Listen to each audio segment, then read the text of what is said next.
¿Descansaron? ¿Tomaron café? ¿Mucha cafeína? Bueno. Bienvenidos a este panel sobre capacidad jurídica que se llama «Tenemos derecho a decidir, de la interdicción a la toma de decisiones con apoyo». Si hay un tema dentro de la Convención de los Derechos para las Personas con Discapacidad que ha generado discusión, polémica y enormes desafíos, es el artículo 12, que habla precisamente del ejercicio de la capacidad jurídica de las personas con discapacidad y que tiene un impacto esencial, fundamental en el tema que nos convoca, que es de las personas con discapacidad intelectual. Tenemos 3 panelistas de lujo que voy a presentar muy brevemente, porque si tuviera que leer el currículum real de cada una de ellas, creo que nos llevaría un congreso entero. De Colombia la tenemos a Andrea Parra. Andrea es abogada, activista legal, tallerista con experiencia en temas de sexualidad, discapacidad, género y derechos humanos y consultora independiente. Andrea va a hablar sobre el proceso y debate legislativo y algunas decisiones de la muy prestigiosa, esto corre por cuenta mía, no me lo dijo Andrea, de la muy prestigiosa Corte Constitucional de Colombia y el desafío de cómo actuar en ese proceso desde la sociedad civil. Ana Cláudia Mendes de Figueiredo nos viene a visitar desde Brasil. Seja bem-vinda. Muito obrigado por estar conosco. Muito brasileiro aqui, tenho grandes amigos do Brasil. Ana Cláudia es abogada, es consejera nacional de los derechos de las personas con discapacidad de la CONADE, vicepresidenta de la Federación Brasilera de Asociaciones de Síndrome de Down y coordinadora del grupo de autogestores de esa entidad. Ana Cláudia nos va a compartir los avances, los riesgos y algunos retrocesos en este proceso del reconocimiento de la capacidad jurídica dentro del sistema jurídico de Brasil y agrego dentro del sistema social de Brasil. Y nos acompaña de Perú mi querida amiga y colega Liliana Peña Herrera. Lili es madre de 3 hijos, uno de ellos con síndrome de Down. En 1995 fundó la Sociedad Peruana de Síndrome de Down, de la cual es presidenta y actual directora ejecutiva. Es miembro de la Red Regional por la Educación Inclusiva, del directorio de la Sociedad y Discapacidad de FIADOWN y actualmente se encuentra culminando su maestría en Educación Inclusiva. Ha trabajado en diferentes instancias del Gobierno de la República del Perú, ha desarrollado investigaciones sobre violencia sexual y acceso a la justicia de niñas, niños y adolescentes con discapacidad y ha publicado un estudio sobre los derechos y niñez con discapacidad. Para ponernos un poquito en contexto, simplemente quiero decirles que el tema del reconocimiento del derecho y el reconocimiento de la capacidad de ejercicio de la capacidad jurídica de las personas con discapacidad intelectual es un tema que nos conmueve en todo lo que hace a la cultura con la cual nosotros llegamos al presente. Una cultura que está acostumbrada a razonar los temas con un programa que fue diseñado por los tecnócratas del derecho romano. Si en esa época hubiera habido especialistas en informática, nos hubieran hecho un sistema de pensamiento en donde la persona se configura frente al derecho de una determinada forma.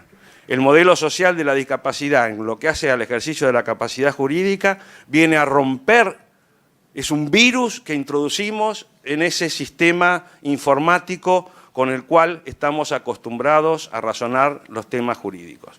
Por eso no es solamente un tema jurídico, sino es también un tema social. La ley puede reconocer el derecho a la toma de decisiones, nosotros como padres, ¿respetamos ese derecho en las pequeñas cosas de casa? ¿Respetamos el derecho a que la niña se maquille o no se maquille, a que nuestro hijo se deje crecer la barba o no se deje crecer la barba, use un piercing o no, que se haga un tatuaje? Bueno, eso también es capacidad jurídica y ejercicio. No robo más tiempo, vamos a darle la primera intervención de 15 minutos a Lili, después otra intervención que le vamos a dar 20 minutos a Ana Claudia para que va a hablarnos en portugués despacito para que todos tratemos de entender, después 15 minutos tuyos y después trataremos de dar en mayor cantidad de tiempo posible a las preguntas, para lo cual tienen aquí no solamente un coordinador, sino un tirano del tiempo. Dicho esto, Lili.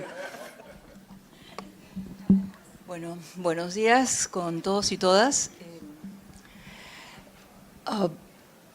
Es grato estar aquí, gracias por la invitación. No puedo dejar de llamar la atención que siendo uno de los temas más importantes, el de la capacidad jurídica y uno de los que más retos plantea, es también una de las salas que tiene menos personas asistiendo, lo cual creo que refleja un poco lo que ha planteado Luis respecto del reconocimiento social, más allá del reconocimiento legal, a la capacidad de toma de decisiones de las personas, en este caso con síndrome de Down.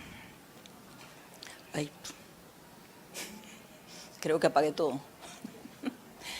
Ya, el artículo 12 es uno de los artículos de la Convención de Naciones Unidas que representa un mayor desafío y uno de los mayores retos, y en especial para las familias. En la experiencia que les voy a contar, el proceso de reforma del Código Civil demoró 4 años, pero el proceso de desarmar el imaginario colectivo y los prejuicios y los estigmas que todavía hay respecto a las capacidades de las personas con discapacidad intelectual son mucho más difíciles de desarmar.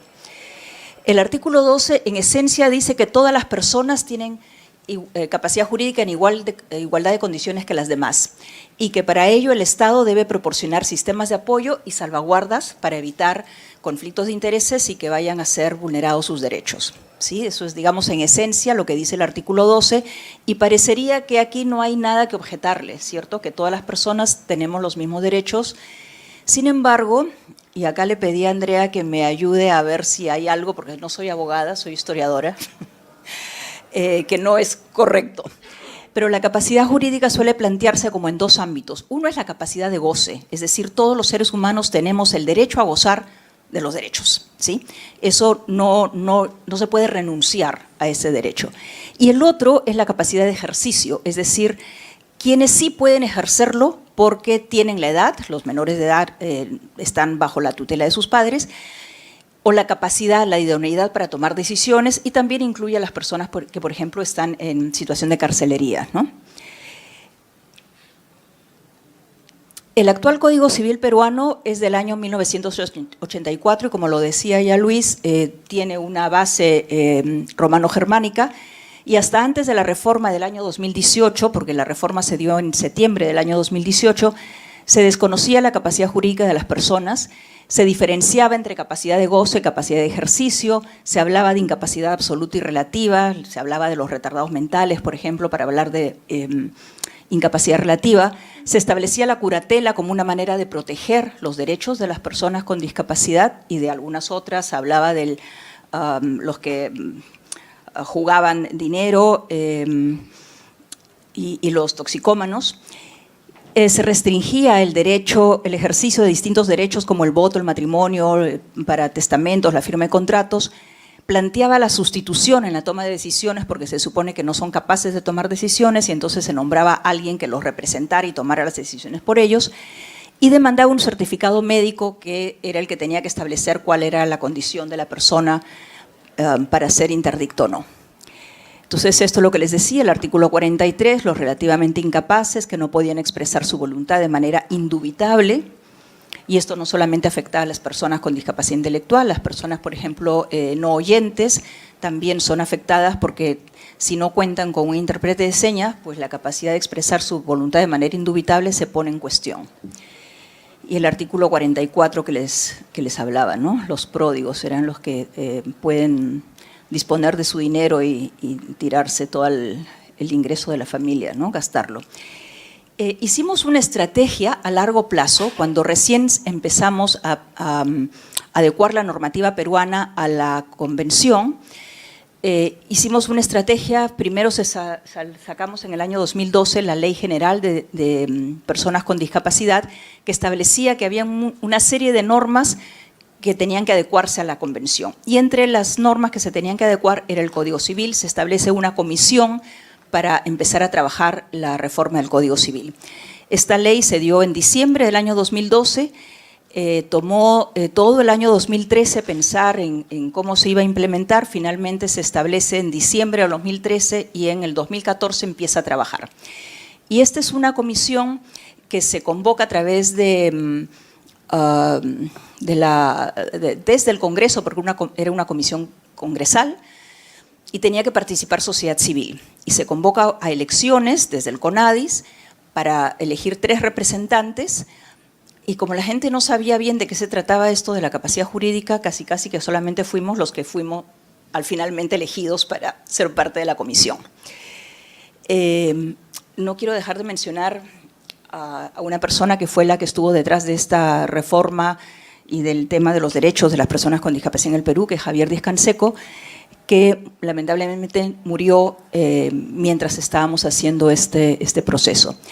También trabajamos con el sistema de justicia y contamos con el apoyo de, por ejemplo, el juez Edwin Béjar. Es un juez que no ve y que antes de que se cambiara la normativa peruana para adecuarla a la convención, él logra que se le pueda hacer un ajuste razonable para dar el examen y poder ser fiscal. Entonces también con el sistema de justicia, vamos a ver un par de ejemplos, fue también sumado a esta estrategia. Y se hicieron también, con cooperación internacional, cursos de capacitación a jueces y fiscales desde sociedad civil. En la academia trabajamos con la Clínica Jurídica de la Universidad Católica, contábamos con algunos docentes de las facultades de Derecho que eran claves y que tenían un reconocimiento público. La sociedad civil fue sumamente importante, yo diría que ahí fueron clave 3 organizaciones, SODI, Sociedad de Discapacidad, la Sociedad Peruana de Síndrome Down, Álamo y la Mesa de Coordinación de Derechos Humanos y Discapacidad. Los medios de comunicación que sacaron no temas vinculados directamente a capacidad jurídica, sino a la negación de derechos. Por ejemplo, el derecho al voto movilizó mucho. El derecho a firmar su propio contrato de trabajo, el derecho a poder cobrar una pensión sin necesidad de que esté interdicto, ¿no? Y esos eran temas que concitaban mucha atención y eran bastante bien cubiertos por prensa. Y la cooperación internacional. Tuvimos el apoyo del Fondo de Discapacidad, el Disability Rights Fund, del Open Society, para poder hacer estos talleres y para poder hacer todo este proceso de abogacía que tomó 4 años. Habían diferentes arenas de debate, no sé cómo se traduce eso del inglés al español, pero son como diferentes espacios para debatir lo que queríamos trabajar. Ya mencioné la cooperación internacional que nos permitió recursos humanos y visibilidad. Por ejemplo, Human Rights Watch invitó a una joven peruana con síndrome Down, María Alejandra Villanueva, que denunció que no se le había puesto el número de mesa de votación, por lo cual el funcionario que le dio su carnet de identidad, que era el que permite el voto, no le puso la mesa de votación y era como que una interdicción administrativa. Si no tenía número de mesa de votación, no podía votar. Entonces ella se da cuenta, hace una denuncia, esa denuncia termina llevándola incluso a Naciones Unidas con el apoyo de Human Rights Watch, que saca un informe sobre el derecho al voto, también en lectura fácil, ¿no? Los reportajes que ya les mencioné, la sociedad civil. Hicimos una en el Congreso que fue en realidad el espacio más complicado porque había muchísima resistencia, hay muchísimos congresistas muy mayores que no entendían nada y trabajábamos con los asesores más jóvenes y con algo que lo menciono, pero la verdad que no fue muy efectivo, que lo llamamos nosotros la bancada IN, pero por la bancada de la inclusión, ¿no? En este proceso de reforma van a ver ustedes, no sé si el color blanco va a permitirles ver mucho, pero es más o menos Desde el año 2008, que se da la ratificación de la Convención, hasta el año 2018, que finalmente se logra la reforma del Código Civil, pasan 10 años, pero es desde el 2014 que se instala la Comisión Revisora desde el Congreso, que se empieza a trabajar proyectos y anteproyectos con el Congreso. Y acá es importante mencionar algo que hablaba alguna vez con Mónica, con Andrea, ¿no? A diferencia del proceso en Colombia, en el Perú decidimos no abrir el debate, porque pensábamos que si abríamos el debate iban a participar activamente organizaciones y personas que estaban en contra de la reforma del Código Civil, como que de hecho pasó. Me acuerdo cuando María Alejandra denuncia que no podía votar y la institución que ve ese tema del voto reconoce que, como María Alejandra, habían 24.000 personas en el país con discapacidad a las cuales se les había interdictado administrativamente, ¿no? Entonces, eso es más o menos el proceso, lo que dura. Y la otra cosa que también es importante decirla es que junto con esta manera de cerrar, ahí les decía lo de María Alejandra porque me llamó una señora a insultarme, ¿no? Me tuvo casi media hora insultándome por teléfono que cómo se me ocurría que las personas con discapacidad intelectual podían votar y que le había generado un problema en su familia porque ahora tenía que llevar al chico a votar y el chico no sabía por quién votar y bueno.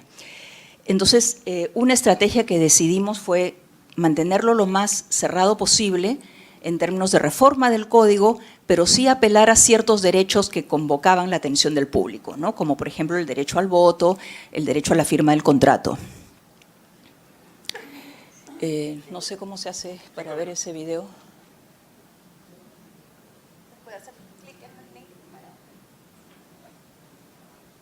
Lo descuentan, ¿no?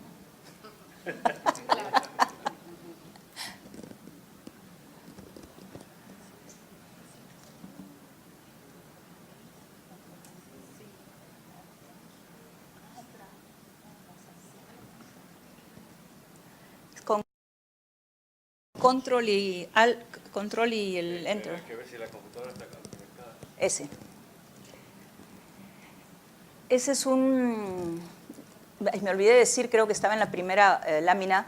He podido hacer esta presentación con el apoyo de Alberto Vázquez, gran amigo, gran abogado que está de asesor de la relatora especial sobre discapacidad en Naciones Unidas. Y él hizo esto, él fue el primero que sacamos y lo hizo con su celular, lo cual demuestra que no necesitamos grandes inversiones, que con un poco de creatividad y ganas podemos hacer las cosas. Qué pena que no está pasando, ¿no? Es muy cortito y es básicamente, dice, cuáles son las restricciones de la interdicción a tus derechos básicos y termina diciendo, infórmate para que no los pierdas, ¿no? Bueno, no importa.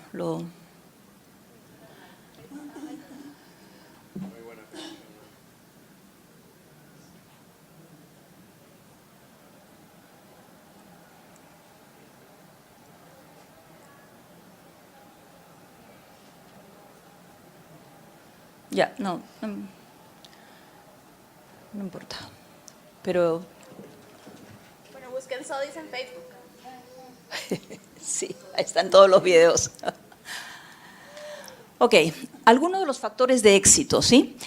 La participación, la presencia y el liderazgo de sociedad civil organizada. Ahí está, por ejemplo, María Alejandra Villanueva con el micro y están dos congresistas jóvenes, como pueden ver, que además... Marisa Glave tiene la agenda muy marcada por temas contra la corrupción y derechos de la mujer y Alberto Belaunde tiene una agenda muy marcada por los derechos de este colectivo LGTB. Y han sido voces muy potentes, no solamente María Alejandra, Karin Lisa por el derecho a la salud, que también hizo un juicio contra Seguros RIMAC y lo ganó, ¿no? Que también puso sobre el tapete el que no había por qué discriminarla, le daban el seguro médico a toda la familia menos a ella y la razón era que tenía síndrome Down. Teníamos una agenda guiada por la Convención y compartida entre sociedad civil y actores claves del Estado y, como ya mencionaba, teníamos oportunidades de financiamiento. Tuvimos algunas alianzas estratégicas y el debate de la reforma cerrada para evitar el activismo de opositores, que sin embargo no significaba que no hiciéramos activismo. Como pueden ver ahí, eso es una imagen en el Congreso con pancartas decidiendo el apoyo a la reforma. Estas son algunas de las imágenes de los que le decía, María Alejandra en Naciones Unidas, en el África, en Kenia, Carla Merz, que fue ayer candidata a regidora en el municipio de San Isidro y luego ha sido candidata a regidora también, no, ayer para el, ¿cómo se llama esto? El Consejo Vecinal y luego ha sido candidata para ser regidora, y ese es el derecho al voto de varias personas con síndrome Down, ¿no? Están mostrando su carnet de identidad y también tienen en la mano un cheque que era que les pagábamos en cheque para que pudieran ir al banco y cobrar y para poder detectar algunos de los problemas que pudieran tener para el cobro de sus cheques. Y uno de ellos, Álvaro, que de repente lo han visto, que está tomando fotos, fue a cobrar y como que le negaban, ¿no?, el cobro del cheque. Entonces el cajero va adentro a la administración, regresa al administrador, mira el cheque, lo mira Álvaro y le dice, ¿has mirado quién firma el cheque? Que era Sociedad Peruana de Síndrome Down. Entonces, págale nomás, ¿no? Ok, y para terminar, algunos retos. La reforma del Código Civil no es la llave mágica, ¿no? Hay muchísimos retos, el estigma, los prejuicios, la ausencia de autonomía y la ausencia o insuficiencia de las redes de apoyo. La sobreprotección, que limita tanto. La necesidad de contar con una masa crítica. En la Sociedad Peruana de Síndrome Down tenemos un programa de ciudadanía y tenemos una caja de herramientas con las cuales estamos tratando de llegar, no solamente desde nuestro local, sino a través de municipios y de los gobiernos regionales, cada vez a más gente. Necesitamos establecer rutas claras para denuncia, que es una de las cosas que no se conocen bien. ¿A dónde voy si me dicen que no? ¿No? ¿Y qué cosa hago? ¿Y cómo hago la denuncia? Yo siempre digo que el apoyo para la toma de decisiones no es lo mismo que toma de decisiones con apoyo, aunque parezca que es igual, ¿no? Y esto que es como que un juego de palabras tiene un impacto al momento que estamos trabajando para cambiar normas, prácticas y creencias, ¿no? Y necesitamos más investigación académica claramente para documentar el paso de la teoría a la práctica. Y bueno, felizmente lo dividí en dos, porque todo lo que sigue de acá es en qué consiste la reforma propiamente dicha, que no sé si es tan importante como cómo fue el proceso que se dio. Lo más importante de la reforma del Código es que reconoce que todas las personas tienen el mismo derecho a ejercer sus derechos a la capacidad jurídica, que se instala un sistema de apoyos y se instalan salvaguardas, ¿no? Esto no significa, y también se instala la figura del notariado, no todo tiene que pasar por los jueces. Este decreto ley, así como el reglamento de los apoyos, lo pueden encontrar en la página web, ponen el número del decreto o ponen el número de este decreto de los apoyos y los van a poder encontrar. Son bastante sencillos, y otra de las cosas que a mí me gusta mucho es que las sentencias tienen que salir en lectura fácil, ¿no?, que me parece importante, ya que se están dando sentencias para personas con discapacidad, sobre todo intelectual y psicosocial, que estén en lectura fácil para que también se la puedan apropiar y no terminen siendo nuevamente algo de los cuales son ajenos porque no lo entienden. Gracias. Muchísimas gracias, Liliana. Un fuerte aplauso para vos. Ana Claudia, el toro es tuyo.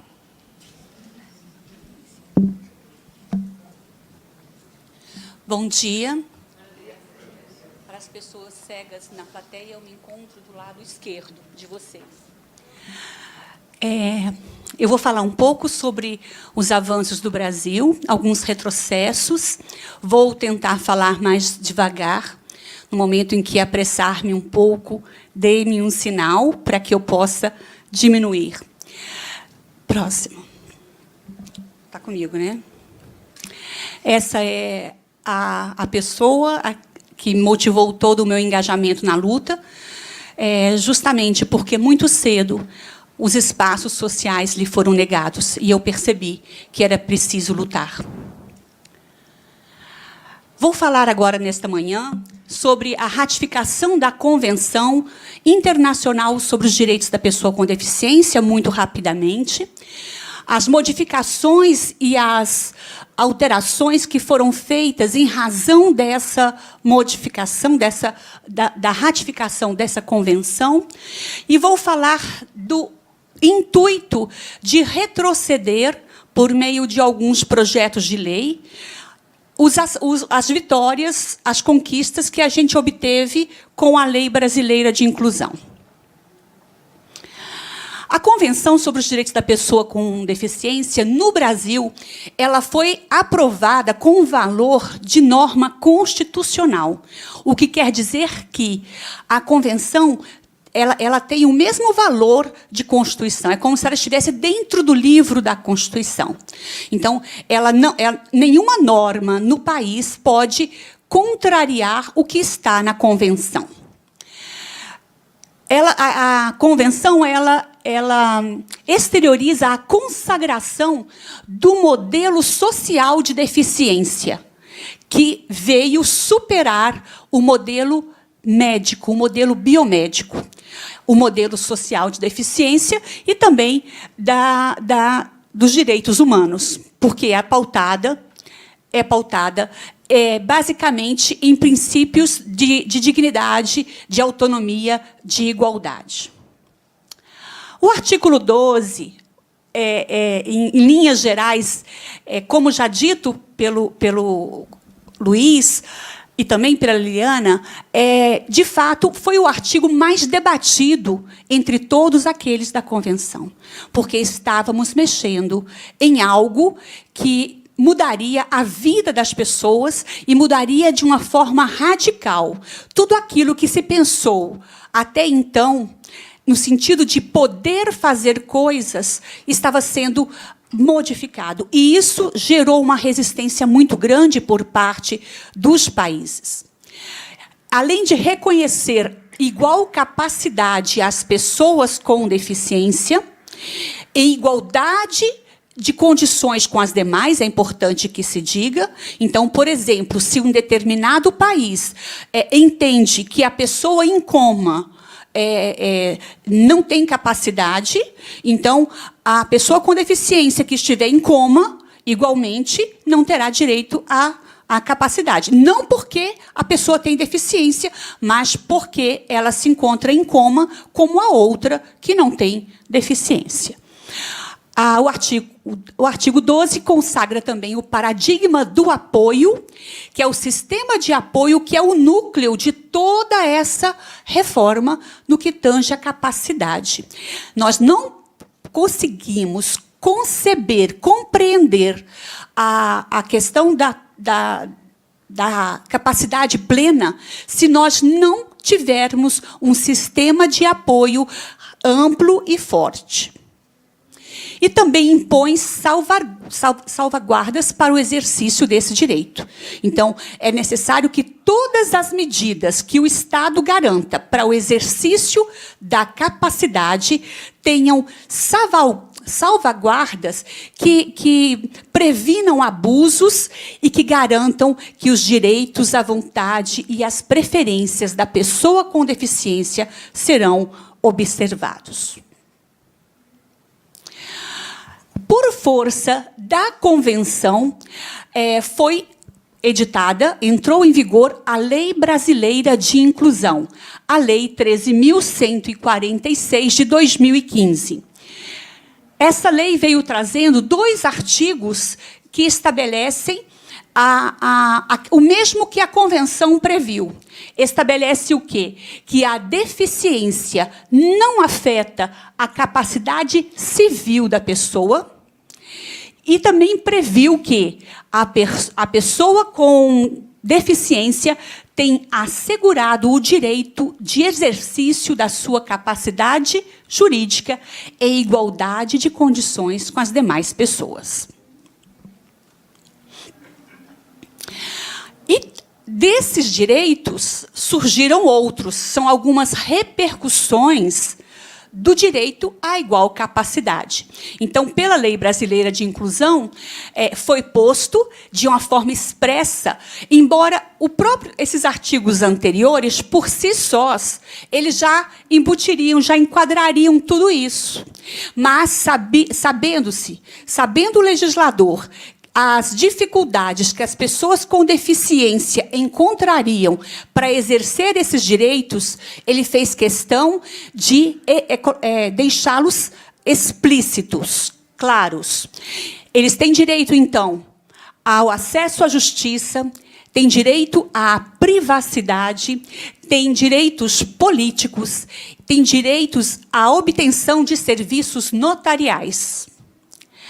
E prevê ainda no artigo 6º, naquele mesmo artigo que estabelece que a deficiência não afeta a capacidade, está previsto o direito de casar-se e constituir uma união estável, o direito de exercer os seus direitos sexuais e reprodutivos, de decidir sobre o seu planejamento familiar, e de exercer o direito à guarda, à tutela e à adoção. O Código Civil, então, com o advento, com a chegada da Lei Brasileira de Inclusão, ele foi modificado.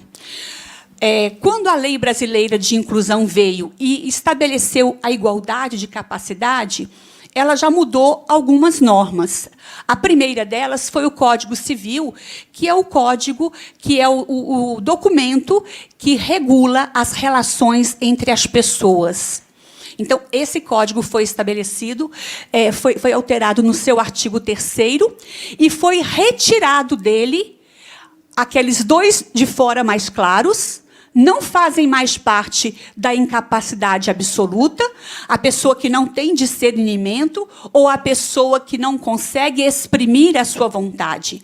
Para o Código Civil brasileiro, as únicas pessoas maiores de idade que não têm direito à capacidade, ali, as pessoas adultas, né, são os menores de 16 anos. Não há pessoas adultas que não tenham o direito à capacidade. Então, os menores de 16 anos têm incapacidade absoluta, apenas. Aí, aqueles de fora já não são incapazes. E mexeu também no artigo 4º. Restou apenas esse círculo mais escuro, dentro da incapacidade relativa. Então, se na incapacidade absoluta ficaram os menores de 16 anos, os maiores de 16 e menores de 18 são considerados incapazes relativamente. E saíram deste artigo aqueles que têm discernimento reduzido e aqueles que não têm desenvolvimento completo. Percebam que o legislador fez questão de retirar do critério da capacidade a questão do discernimento, o acerto, a condição de acerto ou não para tomar decisões. E houve ainda outras modificações que foram promovidas pela Lei Brasileira de Inclusão, que foi a introdução do Instituto, ficou chamado de tomada de decisão apoiada. O título do artigo é esse, e que modificou o Código Civil. E a tomada de decisão apoiada, ela é um processo, a lei designa como um processo, pelo qual a pessoa com deficiência escolhe duas pessoas da sua confiança para lhes fornecer informações e esclarecimentos para que a pessoa com deficiência possa decidir. Esse é o Instituto de Tomada de Decisão Apoiada. E aí a gente tem algumas condições que estão previstas na lei. E o acordo de tomada de decisão apoiada, que é um documento que vai ser apresentado pela pessoa com deficiência e pelos apoiadores. Então, por exemplo, na minha casa, a minha filha elegeu a mim e ao pai, porque a lei estabelece pelo menos duas pessoas. agora nós estamos trabalhando num processo,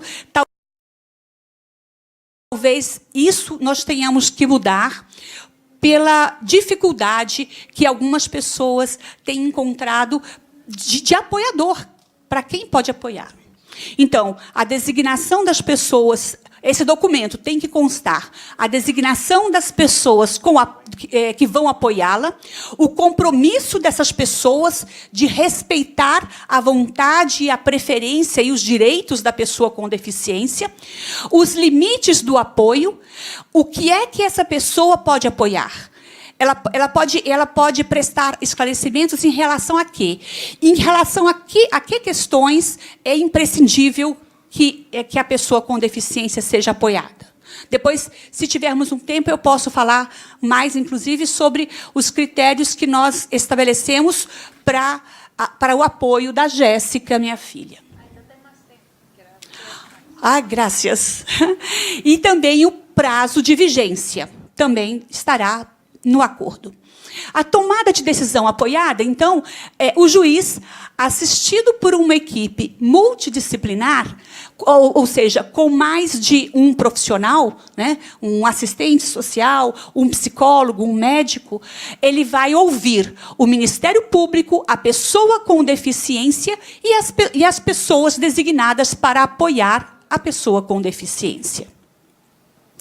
Havendo divergências entre a vontade do apoiado e os apoiadores, o que a lei diz? Se for uma questão que envolve um risco elevado, então vai para o juiz. Se for uma questão de menor potencial de lesão, então as próprias pessoas com deficiência, a própria pessoa com deficiência e seus apoiadores é que decidirão. Devendo prevalecer, isso não está na lei, é a minha compreensão, a vontade da pessoa com deficiência em homenagem ao princípio da autonomia individual. A lei prevê também a destituição do apoiador, né? Se for comprovada a negligência, a pressão indevida sobre a pessoa com deficiência, ou se não forem cumpridas as obrigações assumidas. O acordo pode ser terminado se, em algum momento, pela pessoa com deficiência, no momento em que ela quiser extinguir aquele acordo, é só ela requerer ao juiz, porque, atenção, é outro ponto que nós estamos pensando em rever. A tomada de decisão apoiada, inicialmente, foi pensada para ser feita em cartório, num mecanismo mais simples. Entendeu-se, contudo, que o país ainda não teria essa maturidade. Então, ela tem que ser homologada pelo judiciário. E o acordo pode terminar também no momento em que o apoiador quiser. Mas, para isso, ele tem que apresentar o pedido ao juiz e aguardar que o juiz o libere daquela obrigação. A LBI modificou também a curatela, um instrumento conhecido como aquele em que um terceiro toma decisões pela pessoa com deficiência. E aí eu acho que essa imagem mostra bem aquilo que a LBI fez. A LBI cortou bem os limites, os sujeitos do apoio. Então, agora, ela é extraordinária, proporcional e limitada. E ela foi limitada em vários aspectos. Foi limitada quanto ao objeto, porque agora o juiz não pode mais dizer: você não pode trabalhar, você não pode votar. O juiz ele só pode limitar a capacidade para questões negociais e patrimoniais, aquilo que envolver patrimônio. Quanto ao tempo, ela agora não é eterna, ela tem que ser revisada periodicamente e tem que durar o menor tempo possível. E também quanto aos sujeitos, a curatela no Brasil hoje, ela só cabe para pessoas que não podem exprimir a sua vontade. Sobre o retrocesso, creio que talvez, no momento das perguntas, eu consiga detalhar mais. Basta dizer agora que, depois dessas alterações da LBI, houve um projeto de lei do Senado na seta contrária, querendo voltar àquilo que estava antes, prevendo discernimento, prevendo a nulidade do casamento. E o que nós fizemos, enquanto federação, enquanto sociedade civil organizada? Nós conseguimos um substitutivo desse PLS. Modificamos esse PLS de forma que ele foi aprovado no Senado e agora ele foi para a Câmara, naquela lâmina ali de lilás, e ali ele assumiu outro número. Então, nós estamos ali querendo ampliar, aí até a Liliana falou que decidiram não ampliar para a sociedade. Este é o nosso receio também, de promover uma audiência pública e trazer para o debate a maioria da sociedade, que provavelmente será contrária àquilo que a Convenção está preconizando para a pessoa com deficiência. Aqui, não vou ler, é como estava antes e aquilo que a gente conseguiu mudar. Então, para vocês verem a resistência da sociedade, queriam restabelecer a interdição total, queriam ampliar o objeto da curatela, não só questões patrimoniais, também o direito de voto, às vezes o direito de não permitir casamento, etc. E aí nós conseguimos confirmar o reconhecimento da igual capacidade, conseguimos ratificar o caráter limitado e excepcional da curatela, e conseguimos detalhar a tomada de decisões apoiadas. E eu gostaria de fechar essa minha fala, né, chamando cada um de vocês, cada um de nós, para que a gente pudesse ser multiplicadores dessa ideia que, acima de tudo, é uma ideia que garante dignidade. Há um tempo em que é necessário abandonar as roupas usadas que já têm a forma do nosso corpo e esquecer os nossos caminhos, aqueles caminhos que sempre nos levaram aos mesmos lugares. Há um tempo para a travessia e, se nós ousarmos fazê-la, nós haveremos ficado para sempre à margem de nós mesmos. Então, se nós não ousarmos fazê-la, nós vamos ficar à margem, nós vamos perder o trem da história, nós vamos perder a oportunidade de garantir uma vida de dignidade, de autonomia, uma vida que nós gostaríamos de ver. E porque acreditamos nessa possibilidade, na possibilidade de autonomia, na garantia de que, se os pais conseguem investir tempo, conseguem acreditar no potencial dos seus filhos, eles conseguem, sim, cada vez mais, como nós vimos a Maria da Paz, aqui mais cedo, fazer aquele depoimento lindo. Aquilo é produto de uma família que acredita. A autonomia, para ela acontecer, a família tem que acreditar primeiro.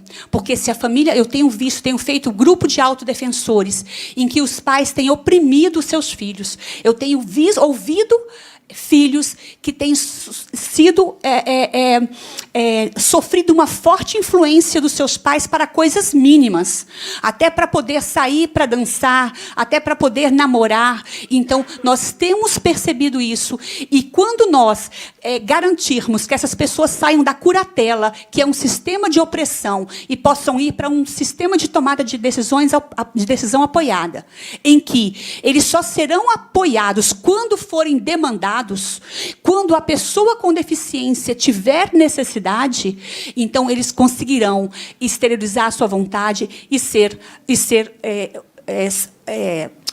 desempenhar os seus próprios projetos de vida. Jéssica acabou estudando toda a sua vida numa escola regular, se formou no curso tecnológico de fotografia, hoje trabalha como fotógrafa na Secretaria Nacional dos Direitos da Pessoa com Deficiência, faz exposições. Uma das suas exposições tornou-se um livro, e é uma autodefensora que defende os direitos das pessoas com deficiência e faz parte de um grupo de autodefensoria, junto com outros jovens que fazem a mesma coisa. Muito obrigada pela atenção e estou à disposição. Muchas gracias, Ana Cláudia. La María Creusa del Dereito. Un poema a su palestra. Muito obrigado.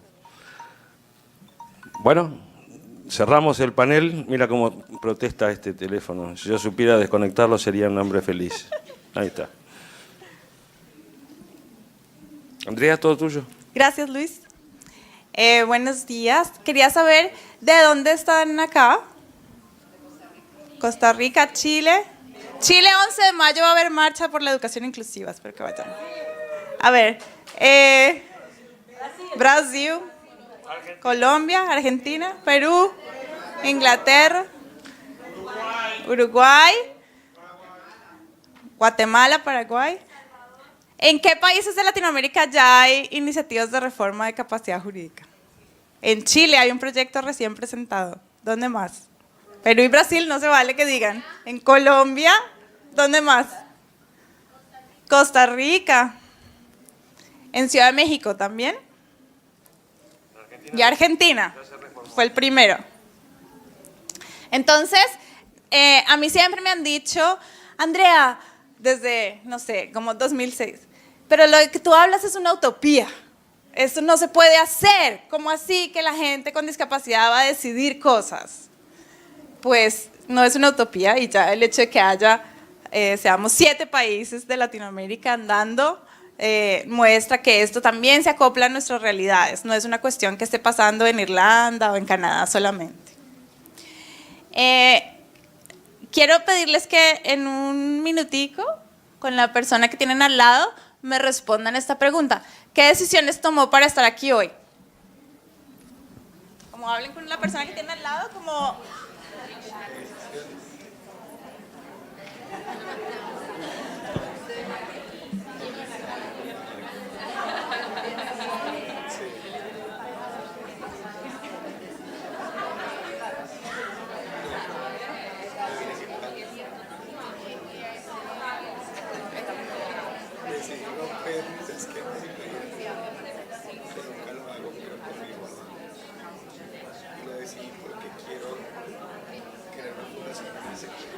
Bueno, ¿quién me dice ejemplos de decisiones que hayan tenido que tomar para estar aquí hoy? ¿Quién tiene hijos y les tocó dejarlos cuidando? Ok. ¿Tomar una decisión de su familia o contratar a alguien? La familia. ¿Y cómo los llevaron ya? ¿En un carro? ¿En bus? No importa. ¿Qué otras decisiones? Estar tranquila, ¿ok? ¿Y eso qué significa? ¿Cómo se ve esa decisión? Ok, hacer la logística frente a ¿qué? ¿Los hijos? Ok. ¿Y el señor vino aquí? Pero eso es ¿por qué? ¿Pero qué decisiones tomó? Sí. ¿Pedir ayuda con qué? ¿Para cuidar a sus hijos? Económica, para llegar acá. ¿Quién vino en avión? Ok. Entonces hubo un transporte. ¿Quién se bañó hoy? ¿Cuáles de esas decisiones implican una relación con el Estado? De las que ustedes pensaron. ¿Quién dice ninguna? ¿Quién dice ninguna? Levanten la mano. ¿Quién dice todas? Todas esas decisiones involucran una relación con el Estado. Bañarse implica un contrato con el acueducto. O si ustedes están en este hotel, firmaron un contrato de quedarse aquí. Contratar a alguien que cuide a sus hijos o llevarlos implica un contrato de transporte. ¿Sí? Todas esas son relaciones que implican que uno se mueve en una sociedad en donde, como dicen, el Estado es como el aire. Está en todas partes. No es cierto del todo, pero si a uno lo meten en problemas, claro que sí. ¿Sí? Muchas si sus hijos están en un colegio, hay un contrato de matrícula. ¿Sí? Si están trabajando, como muchos han contado, hay un contrato laboral. Entonces, lo que quiero dimensionar es que la capacidad jurídica no es un asunto de abogados que se reúnen en una oficina por allá a escribir un código. La capacidad jurídica significa que el Estado me reconoce como una persona que puede entrar en relaciones relevantes. ¿Sí? Cuando me la quitan, significa que me quitan la personalidad ante el Estado. No es una cuestión menor. Y a veces en el tema de capacidad jurídica es como, uy, es súper técnico, ni idea qué es eso, no entiendo nada. Y resulta que nos afecta a todos.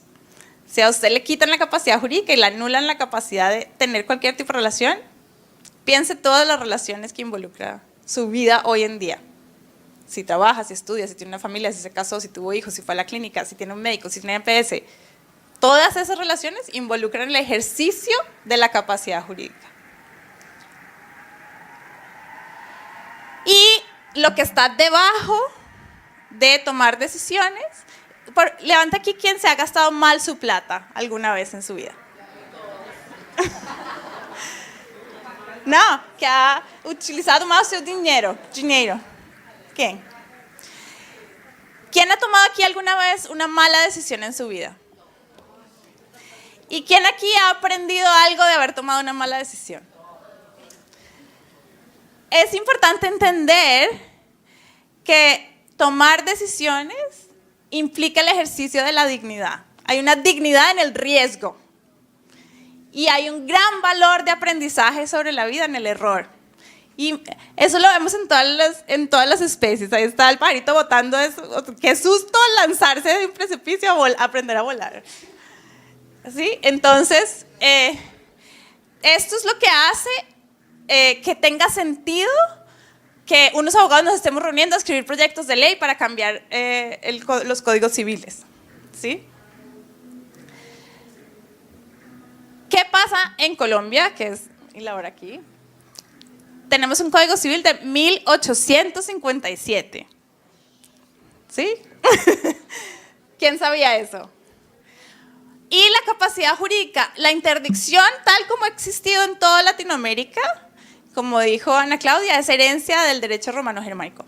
En el derecho romano, en Roma, existía casi exactamente igual a como existe hoy, porque había dos categorías, mente capti y mente loci, que eran los que tenían la mente cautiva, que era discapacidad intelectual, y los locos.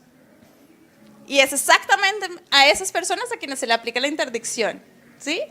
Tenemos una herencia gigantesca, y eso también es importante que nos haga entender que de ahí también viene la resistencia, porque generaciones y generaciones y generaciones de familias han escuchado de médicos y abogados, la interdicción es la única forma de proteger a su hijo. Y entonces tenemos que sacar esa raíz que es súper profunda para quitarnos las ropas usadas, como dijo Ana Claudia. En Colombia el Código Civil utilizaba la categoría dementes para hablar de personas con discapacidad intelectual y psicosocial, y sordomudos. Ese lenguaje cambió en 2009 y ahora tiene otro que es discapacidad absoluta y relativa, que también es muy problemático porque confunde discapacidad con incapacidad. Además dice sordomudos, hoy en día personas sordas que no puedan darse a entender por escrito, por una sentencia de la Corte Constitucional. En 2011 Colombia ratifica la Convención de Discapacidad. En 2013 se aprueba la Ley 1618, que es una ley estatutaria marco para implementar múltiples aspectos de la Convención, y esta ley tiene un artículo que ordena al Gobierno Nacional, al Ministerio de Justicia, a la Procuraduría, al ICBF, a reformar legislativamente para alinearse con el artículo 12 de la Convención. Entre el 2012 y el 2018, ustedes saben, quienes son de aquí, que en Colombia los derechos humanos no se han ganado gracias al Congreso. En Colombia los derechos humanos se han ganado gracias al litigio ante la Corte Constitucional. Los derechos afro, indígenas, LGBT, mujeres, todos han sido litigados ante la Corte Constitucional, que era prestigiosa. Desafortunadamente, hoy en día la composición es muy triste. Y hubo sentencias sobre capacidad jurídica que eran sobre el caso de una mujer víctima de violencia intrafamiliar, que su esposo abusador estaba peleando mantener la guarda. Entonces, ¿qué vemos nosotros también mucho? Y en los casos que yo litigué, muchas formas de abuso de la interdicción. Tíos que interdictan al sobrino para quedarse con la herencia, hermanos que interdictan a la hermana para quedarse con la casa de la familia. Abusadores en casos de violencia intrafamiliar que interdictan a la esposa para quedarse con la custodia de los hijos y manejar todos los bienes de la pareja.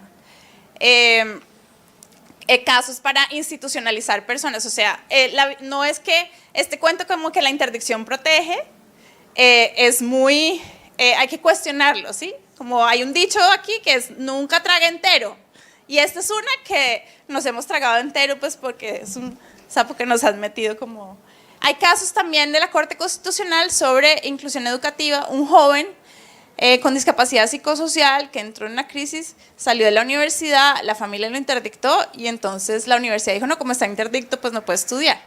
Y entonces es un caso en donde empieza a abrirse trocha sobre el tema de capacidad jurídica. Otra sentencia muy importante de la Corte es sobre víctimas del conflicto armado con discapacidad. Hoy en día, víctimas con discapacidad intelectual del conflicto armado colombiano, de esta guerra de 60 años, la unidad de víctimas les exige la interdicción para entregarles la reparación. Se viola un derecho para proteger otro. Entonces, es grave lo que está pasando, como estas cosas son de verdad.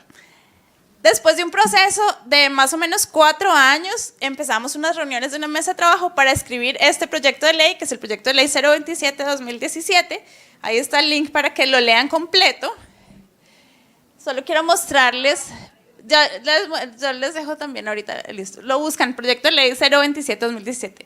Solo quiero mostrarles 2 cositas que están como en el corazón de ese proyecto de ley, que busca alinearse con el artículo 12 de la Convención.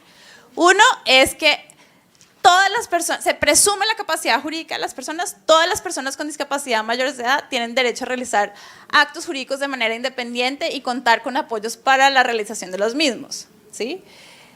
La necesidad de ajustes razonables, que una persona se comunique por lengua de señas, con tecnología, con pictogramas, que utilice dispositivos tecnológicos, intérpretes, guías intérpretes, no hace que esa persona deje de ser capaz jurídicamente. De hecho, deben hacerse todos los ajustes para establecer la comunicación y la comprensión de la información. Y lo otro es que los apoyos, que son las personas que empiezan a facilitar la toma de decisiones, porque lo que dice la Convención es que tiene que haber un sistema de toma de decisiones con apoyo, por eso no es simplemente tumbar la interdicción, sino reemplazarla con algo que efectivamente pone a la persona en el centro de su propia vida. Tienen las funciones de centrar el apoyo que prestan para la toma de decisiones en la voluntad y preferencias de la persona que está tomando la decisión. ¿Qué pasa hoy? Ya está aprobado en segundo debate de Cámara, está en el Senado. Todavía no se ha programado cuándo hacer el primer debate y estamos en un grave riesgo de que se archive el proyecto porque tenemos la JEP, tenemos 61 proyectos atrasados en el Senado y es posible que no entre a discusión y si no se discute para el 25 de julio se archiva por ley. O sea, ¿qué significa que nos tocaría volver a empezar? ¿Qué pasa también? En Colombia y en muchos países la discapacidad se usa como negocio. Mucha gente se lucra de institucionalizar personas con discapacidad y entonces la existencia de este proyecto de ley ya empezó a hacer mella en quienes se han lucrado de esa manera y hay una oposición bastante fuerte también de organizaciones que han institucionalizado personas con discapacidad, donde la gente vive toda la vida, que están viendo en este proyecto el riesgo de perder su negocio. Entonces también han empezado como a actuar en contra del proyecto de ley. Es muy importante que las historias de personas y de familias que han promovido la autonomía de sus hijos sean de conocimiento del Congreso, quienes estén aquí en Colombia, y también la experiencia de otros países es algo que obviamente vamos a traer para esto. Pero solo quería como poner de presente en qué está la reforma en Colombia. Fue un proceso largo, arduo, y además en este momento la resistencia del Estado, digamos en esas mesas iniciales, lo que hicimos nosotros fue llamar, gracias también al apoyo de Juan Pablo Salarazadar, que en ese momento estuvo en presidencia, a quien le tuvimos que contar qué era la capacidad jurídica también. Hubo mesas en donde participó el ICBF, la Procuraduría, Fiscalía, Defensoría, sociedad civil, organizaciones de personas con discapacidad intelectual, psicosocial y academia, abogados civilistas, abogados procesales, porque esa es la otra oposición. Los civilistas son como abogados inamovibles, nos miran a los abogados de derechos humanos como los hippies del paseo. Entonces, obviamente es como que no tenemos ningún conocimiento sobre el Código Civil, etc. Entonces, es muy importante que la sociedad civil tengan conocimiento. También quería decirles, en YouTube busquen el testimonio que dio ante la Cámara Sergio Araque. Entonces ponen Sergio Araque, capacidad legal en YouTube, y está el testimonio de por qué para él la capacidad jurídica es importante en su propia vida, ¿sí? Yo creo que muchas veces los abogados y abogadas nos desconectamos como de las historias de por qué existe el derecho, por qué estamos trabajando en esto, y en realidad esto lo que significa es que las personas tengan una vida propia, personas que han estado al margen de la sociedad por décadas. Muchas gracias. Muchísimas gracias, Andrea. Como todos saben, las preguntas las tienen que formular a través de la app, de la aplicación. Voy a hacer una muy breve síntesis. Las tres panelistas nos han regalado una visión muy realista de los procesos de cambios en los cuales se encuentran nuestros países. Recuerden que un proceso tiene un punto de inicio, pero no tiene un final. No termina nunca un proceso de cambio. Y más en un tema como el de discapacidad, en donde la propia convención nos dice algo que viene de la realidad, y es que la discapacidad, el concepto de discapacidad va evolucionando a través del tiempo. Entonces, a lo mejor, de hecho, hoy no consideramos personas con discapacidad a quienes hace 100 años las considerábamos personas con discapacidad en el sentido de la posibilidad de ejercer su capacidad jurídica, como es el caso de las mujeres, que dependían de su marido o de su padre, y si no estaban de los dos, de su hermano. Ese proceso de cambio nos tiene que llamarnos a involucrarnos, a participar. Las tres han dicho lo mismo, es necesario que los padres, la sociedad civil, vayan acompañando este proceso. Algo que no se dijo porque se enfocó el tema desde el punto de vista legal, y yo ya no hablo como abogado sino como padre, es que a tomar decisiones se aprende a tomar. Todos nosotros tomamos decisiones porque hemos aprendido a tomar decisiones. Ustedes, si son padres de niños pequeños, adolescentes o adultos, los tienen que animar a tomar decisiones. Hoy serán decisiones pequeñas. Me pongo una camisa blanca o una camisa celeste, uso una pollera más larga o una pollera más corta, y hay que enseñarles a tomar decisiones razonablemente correctas. Yo a mi niña más chica le he tenido que decir, Madi, mi amor, con tus caderitas esos pantalones no te quedan bien. ¿Me gustan, papá? Bueno, fantástico, pero yo tengo la obligación de decírselo. Todos hemos aprendido a tomar decisiones y nos hemos equivocado. Y hablamos de derechos, pero recuerden una cosa, ningún derecho es absoluto. Todo derecho tiene una obligación al lado. Me dice mi hijo Francisco de 32 años, yo tengo derecho a tomar mis propias decisiones. Perfecto. Yo tengo derecho a irme a vivir solo. ¿De acuerdo? Pagate vos tu vida solo.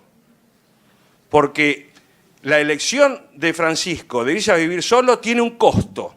Te tienes que alquilar tu departamento, tienes que pagar los impuestos, tienes que pagar la luz, tienes que pagar el gas, tienes que pagar DirecTV, tienes que pagar el servicio de wifi, tienes que pagar los gastos comunes y tienes que pagarte tu comida.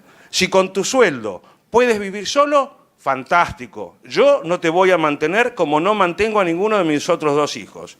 Y no es justo que el Estado te mantenga porque tomes una decisión de que quiero vivir solo. Cada derecho tiene una obligación. ¿Quiero tener hijos? Perfecto. Te tienes que hacer cargo de tus hijos. No podemos olvidarnos de las obligaciones que están al lado de los derechos. Que en esta etapa de cambio, que en este primer momento inicial del proceso de cambio, hagamos hincapié en los derechos, me parece perfecto. Pero quienes tenemos una responsabilidad en la difusión de estos conceptos, en la militancia y en el activismo por el reconocimiento de estos derechos, tenemos que tener también la dosis de responsabilidad como para recordar a todo el mundo que el ejercicio de un derecho termina donde empieza el derecho del otro. Así que ahora vamos a las preguntas de ustedes, que son las más importantes. Si vos me enseñás cómo manejo esto...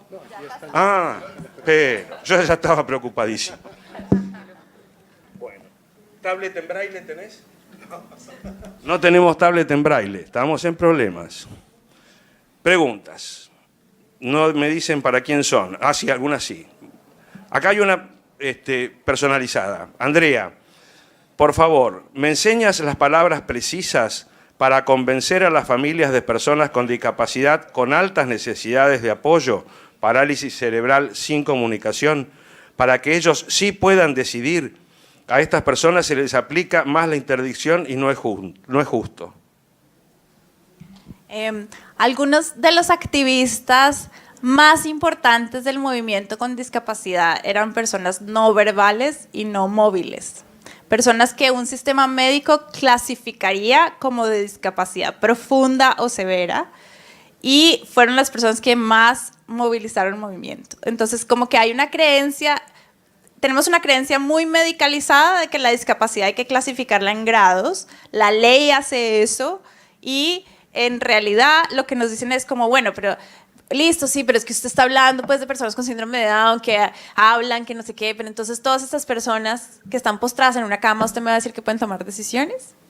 Un caso que llegó a la unidad de víctimas en Colombia era el caso de una mamá, obviamente una víctima del conflicto armado, en una situación completamente precarizada, un hijo no verbal, no, sin lengua de señas tampoco, ni ningún sistema pues tecnológico obviamente adaptado, pero ella le entendía la forma en que él movía los ojos, cuando sentía miedo, cuando quería algo, cuando no quería algo, cuando se sentía inseguro con alguien al lado. Había una cantidad de información que esta persona estaba dando de una manera en que había entablado con la persona de confianza, ¿sí?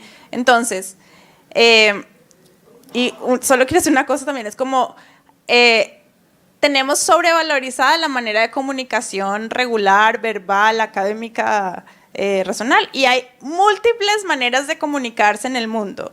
Hay una mujer pintora no móvil que pinta con una linterna en la cabeza, traza en la pared los trazos que quiere hacer, y su apoyo va siguiendo, con la linterna señala el color que quiere, y con la linterna hace los trazos en la pared, y su apoyo coge el color y sigue sus trazos. Y es una pintora, hace unas obras de arte hermosas, y ella no se mueve, no habla. O sea, como que lo que nos falta es imaginación, ¿sí? Lo que tenemos es que no tenemos que empezar por el límite, sino hasta dónde, qué es lo que nos falta imaginarnos para saber lo que quiere esta persona. Y ese es el cambio como de chip, como dice Camila Lozano, que es una activista con discapacidad intelectual, me dice que hay que cambiar el chip, porque es que la gente espera que todo el mundo hable de cierta manera, se comporte de cierta manera. Entonces, como que hay muchos ejemplos de personas con discapacidad que no son verbales, que no son móviles, que tienen una vida propia, y yo creo que pues como que alguien tenga preferencias y voluntad no es algo que dependa de nada más que de ser humano. Muchas gracias, Andrea. Ana Claudia, ¿la curatela en Brasil aún existe? ¿Solo se hicieron cambios en los artículos de la ley vinculados a este tema? Se a curatela ainda existe e se apenas fizeram modificações na curatela, não é isso? A pergunta. Sim, a curatela ainda existe, ela foi mantida, inclusive, pela própria LBI. Existe uma resistência muito grande, né, por tudo isso que a gente estava falando aqui. Nós temos um sistema, o sistema civil desde as ordenações filipinas, desde o início de quando existia, que foram formados os primeiros códigos. Então, é algo que está muito arraigado, né, tanto nas famílias quanto na sociedade. Nós encontramos muita resistência para conseguir ir aprovar a lei da forma como estava. Então, o próprio Ministério Público, familiares, entendem que deixar o filho sem a chancela, né, o carimbo da incapacidade, significa deixá-los desprotegidos. De fato, com relação a isso, ainda existe no Brasil uma certa desproteção. Por quê? Porque os direitos previdenciários, direito de pensão por morte, em alguns setores, em relação a algumas pessoas com deficiência, ainda está vinculado à interdição. Ou seja, o filho com deficiência só recebe a pensão por morte se for por um acaso, se estiver interditado. Nós estamos mudando isso. Eu apresentei uma emenda agora recentemente para ver se a gente consegue retirar essa desproteção que existe para os filhos dos servidores públicos. Porque para os filhos dos servidores do regime geral, essa desproteção não mais existe. Eles podem trabalhar, eles podem não estar interditados, porque eles vão ter o direito à pensão assegurado. Então, existe ainda a curatela, acreditamos que estamos avançando, mas nós conseguimos avançar muito pouco no Senado, e agora vamos para a Câmara, que é mais conservadora ainda, mas lutando e tentando realmente modificar a percepção dos pais, porque a gente busca avançar, as famílias vão lá e buscam falar para os deputados e parlamentares, então, e dizem, o meu filho não tem discernimento. E eu sempre lembro, com relação a esse argumento, quantas pessoas, eu digo no Brasil, que é a realidade em que vivo, não têm discernimento, são pessoas que não têm formação acadêmica, que são analfabetas, muitas vezes, não têm clareza com relação à realização de um negócio, mas nem por isso lhes é retirada a capacidade. Então, nós temos que começar a desvincular, a despregar, a descolar a deficiência da capacidade jurídica, entendendo essas duas questões como questões à parte. Então, não é porque a pessoa não tem discernimento ou não tem clareza do que está fazendo, ela vai estar fadada a ser incapaz, porque, senão, muitos de nós, com os erros que cometemos, poderíamos também sermos tomados como incapazes. E eu defendo sempre, inclusive para eles, o direito ao erro. Na tomada de decisão da Jéssica, minha filha, nós deixamos uma margem de 2 salários, que é o salário que ela ganha, que ela decide sozinha. E aí, a partir disso, é que nós entramos para apoiar. Então, por exemplo, se ela vai realizar um contrato de fotografia de sei lá, R$ 2.500, é ela que vai negociar, ela que vai tratar. Se, por um acaso, ela levar um prejuízo, pode acontecer, mas é o direito ao erro e a consequência desse erro. É só errando, é só exercendo a capacidade que nós conseguiremos evoluir e fazer com que essas pessoas saiam desse estágio de total dependência. Porque o Luiz falou muito bem, nós precisamos transferir as decisões para eles, as mínimas que sejam. A roupa que eu vou usar, o restaurante para onde eu quero ir, o lugar para onde quero viajar, onde quero viver, com quem quero viver. É isso. Muito obrigado. Lili, 2 preguntas en una que tiene una respuesta corta y la otra un poquito más larga. La primera parte es si es verdad que si hago una interdicción de mi hijo pierde los derechos hereditarios y de pensión en caso de yo fallecer. Y lo que merece una respuesta un poquito más larga es qué características deben tener un sistema de apoyo de toma de decisiones, un sistema de apoyo para la toma de decisiones. La primera es no pierden ningún derecho, eso está especificado muy claramente en la reforma del Código Civil. La obligación además es que las personas que... A ver, una de las cosas que hicimos fue identificar barreras administrativas que solicitaban la interdicción. Eso fue una de las primeras cosas que hicimos y ahí fue como se descubrieron varias que se fueron sacando sin necesidad del cambio del Código Civil. Una de ellas es justamente que se podía cobrar la pensión sin necesidad de una interdicción. y las personas que han sido interdictas para cobrar la pensión deben recibir, ese es un vacío, no dice cuándo, pero deben recibir una comunicación del Ministerio de Justicia para decirles hay que cambiar la interdicción por un sistema de apoyos. Y ya no se puede solicitar la interdicción para cobrar la pensión, y aquellas que ya están interdictas para cobrar la pensión se les tiene que revertir esta sentencia de interdicción por un sistema de apoyos, ¿no? Porque al final, para el cobro de la pensión, la pregunta es bien… A ver, tiene como que ser algo racional y algo que no es racional, ¿no? Les preocupa cómo van a gastar la plata, porque claramente, se supone, no tienen capacidad de discernir qué cosa van a hacer con su plata. Y uno se pregunta, oye, la cantidad de gente que el último día del mes está en las cantinas tomándose su sueldo, ¿no es cierto? La cantidad de gente que está en estas máquinas jugadoras, estos casinos. Entonces se presupone que no van a saber cómo utilizar su plata y que por lo tanto tiene que tener necesariamente alguien que se los administre. Entonces eso ya no es un pedido. Sin embargo, algunos bancos, sobre todo el Banco de la Nación, hemos tenido que ir por el lado de administrativo para que no pidan al momento de ir a cobrar la pensión o los cheques o lo que fuese que estén interdictos, ¿no?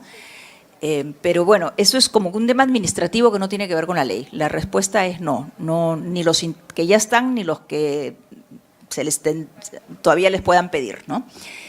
Y la otra era… bueno, ese es un reglamento que acaba de salir. Ha salido en enero, ¿no? ¿Enero?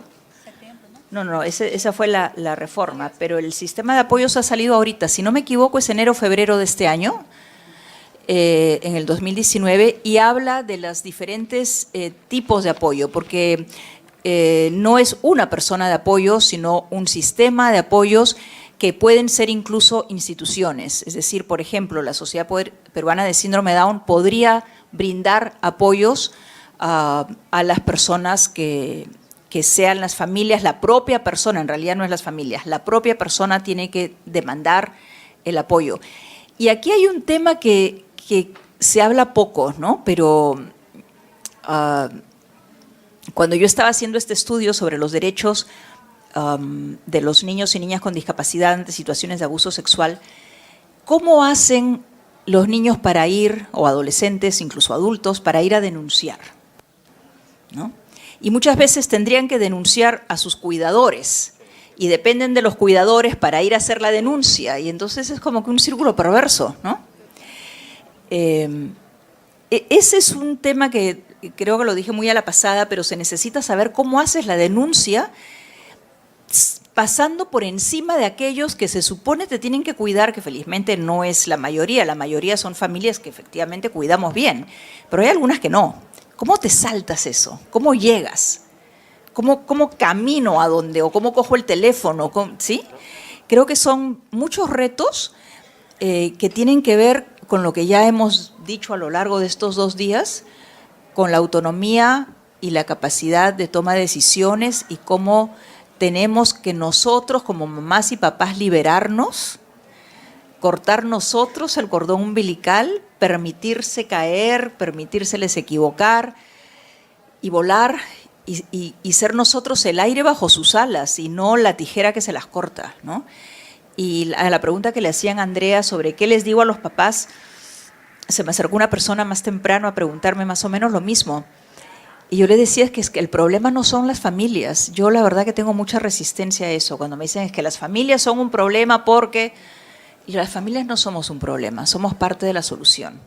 Y si no lo entendemos así, no vamos a poder hacer ningún cambio, porque en la gran mayoría de situaciones nuestros hijos siguen dependiendo por dinero, por transporte, hasta para ir a la fiesta. No puedes ir a la fiesta porque yo tengo otra cosa que hacer, ¿no? Entonces,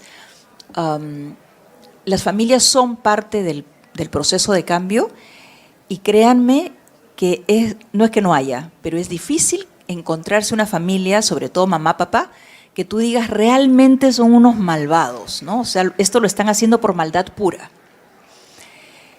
Por lo general lo que hay detrás es mucho temor, mucha soledad, mucha frustración y mucha necesidad de acompañamiento. Que te digan, lo estás haciendo bien, vamos a estar contigo.